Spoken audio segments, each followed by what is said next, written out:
Then morning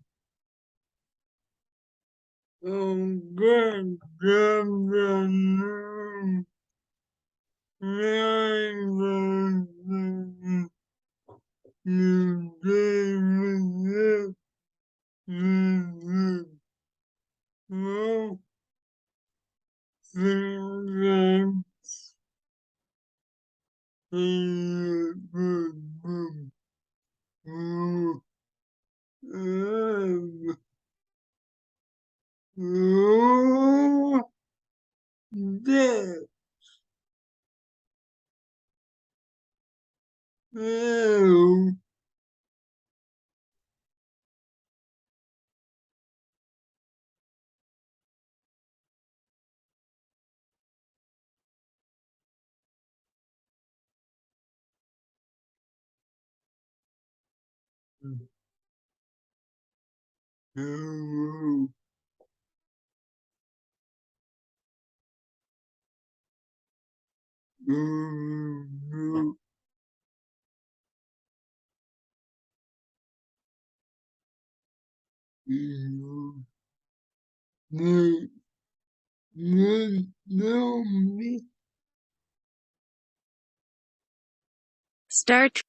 Star Trek Lower Decks Season 3 Episode 4 Review, Room for Growth.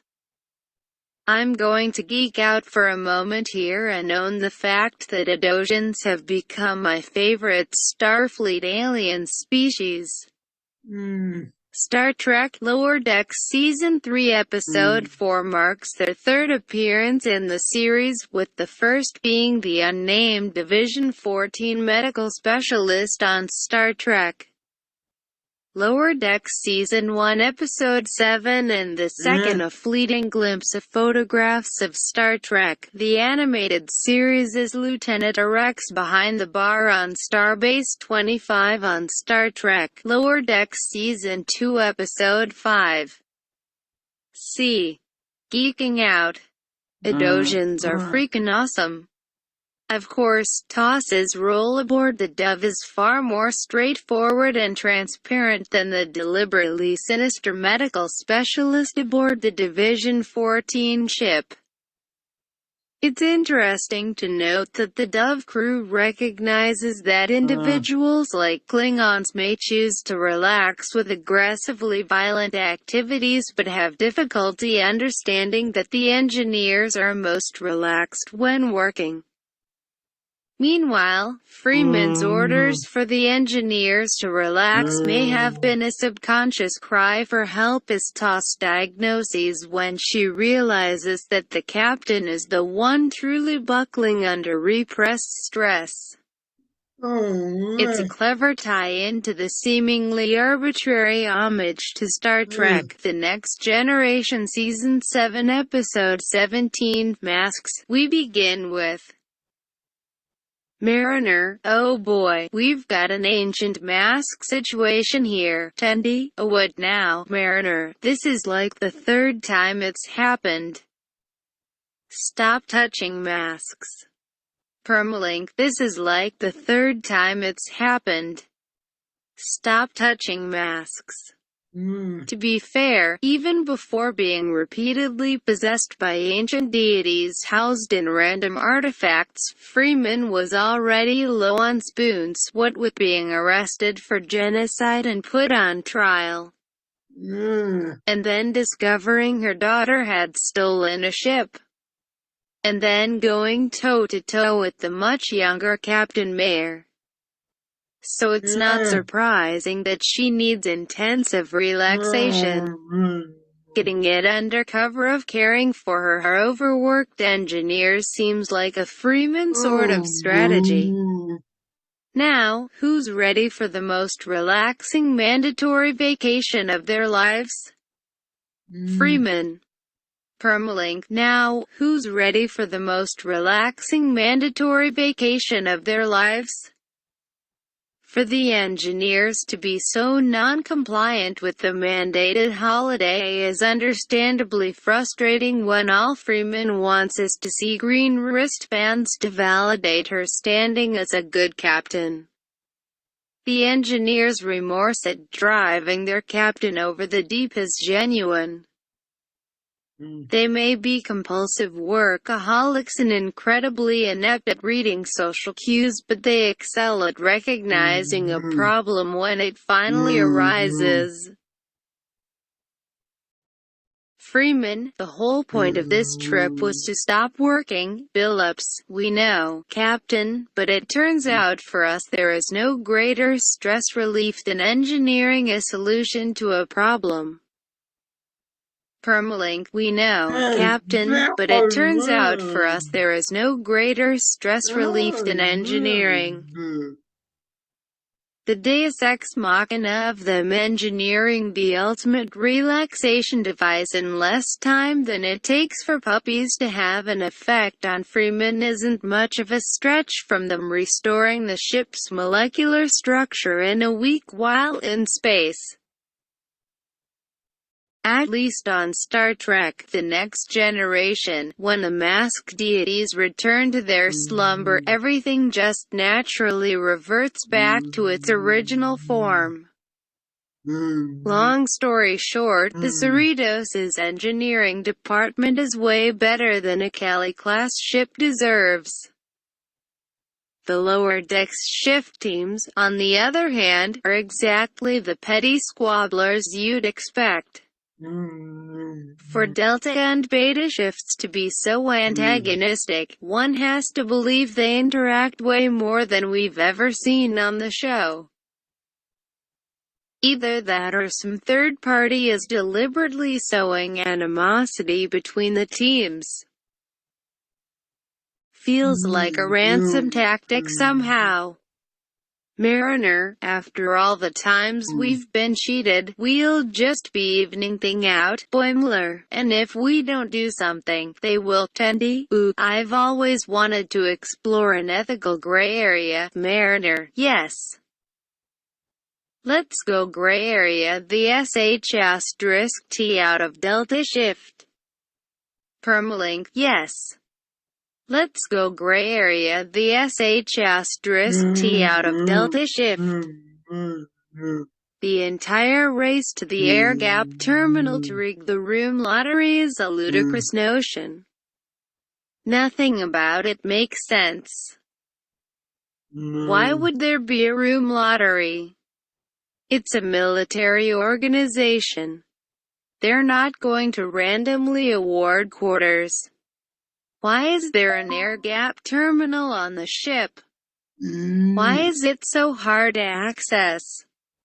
What other purpose would it serve besides being the MacGuffin of all MacGuffins? It makes sense that they'd send Rutherford off with the engineers for this plot, since one might assume his cyborg enhancements would make it unnecessary to traverse the nitrous oxide-flooded swamp space or wait for a timed vent to open. Beyond exploring the strange zones inexplicably built into a tiny second contact ship, the race against Delta Shift is quite the kitchen sink narrative. Not only do we have the team building perilous escapades and moments of affection and camaraderie, but there's also the traumatic encounter with Tana and Shaxs and the hint of titillation around the Doctor's tail loss. When was the last time you asked me about my dreams? Or how my mission went? I died and we never even talked about it. Shaxs.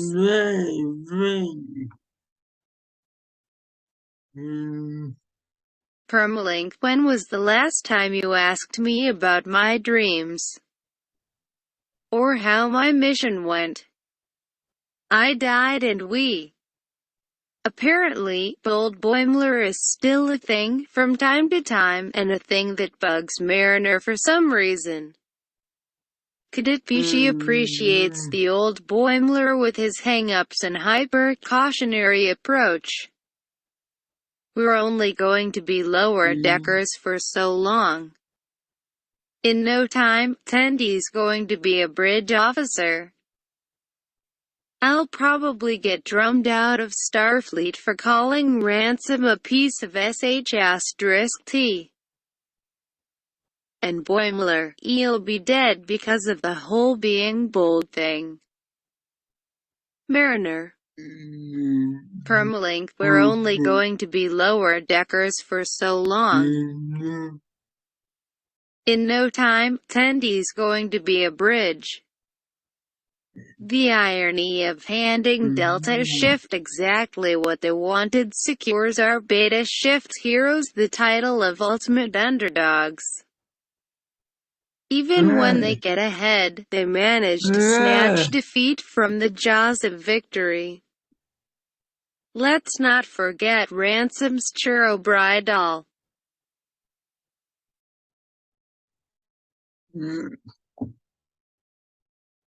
That's a lot of details to cook up just for the lower deckers to bond over.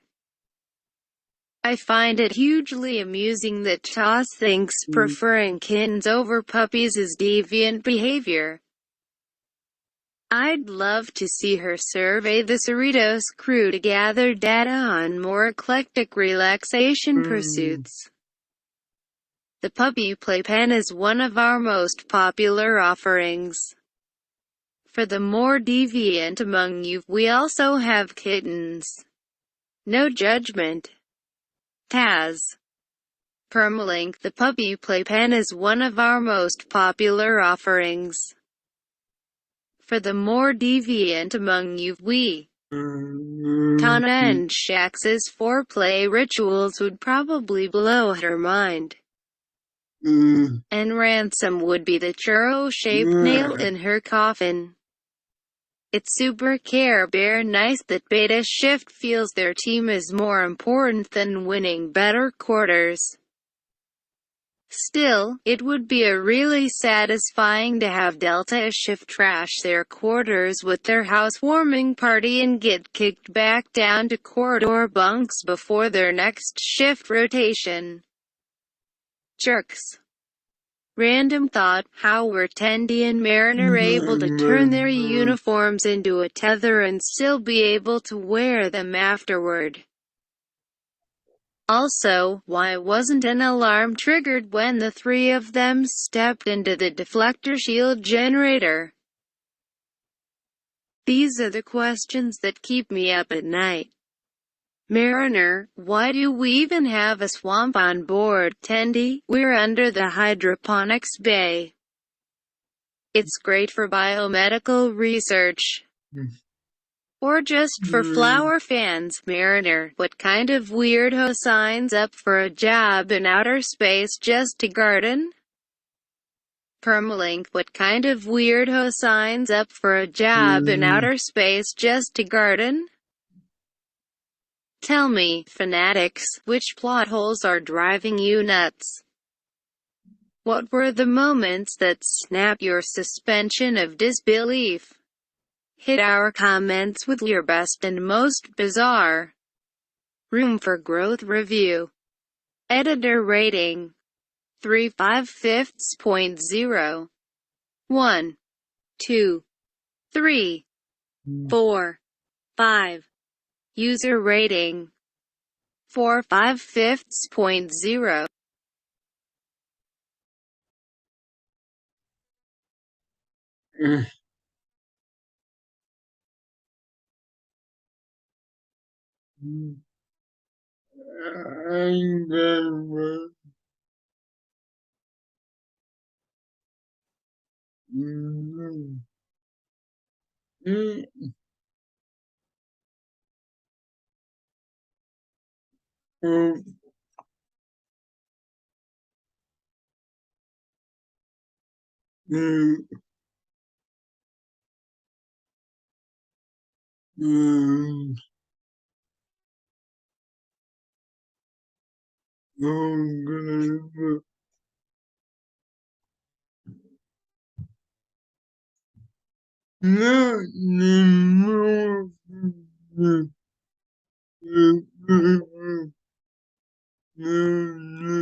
I'm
sorry.